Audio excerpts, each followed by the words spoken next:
I was very struck by the famous eating cats and dogs phrase.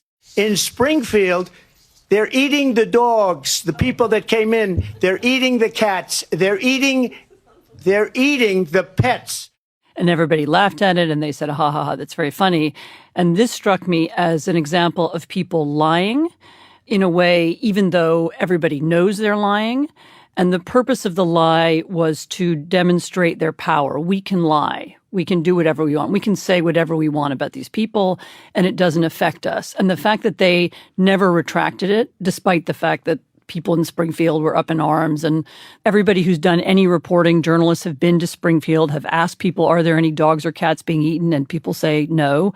It's a way of showing power. So we can lie, and everybody else is going to go along with our lie when we win the election. You know, something that's been much remarked upon in autocratic systems, sort of truth and power sort of switch roles.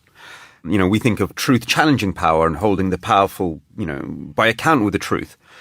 You know, when I lived in Russia and my first book, Nothing is True and Everything is Possible, was all about this, how truth didn't play that role anymore.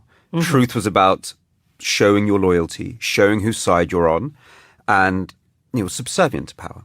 They're creating around themselves a kind of alternative community where if you're inside our world, we say whatever we want the truth to be, and everybody joins in. And also rubbishing the idea of truth. I mean, what comes with that is truth stops being about information and analysis. It's about making a point, saying whose side you're on.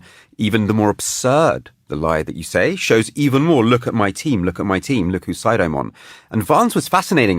You know, he's a very fascinating character, something right out of some of the darkest Russian novels, because he kind of intellectualizes this, because he's also a writer and someone who thinks about, you know, language a lot, clearly. And when he went on air and said, oh yeah, I made this up and I'll keep on making things up because truth doesn't matter. You know, something else matters.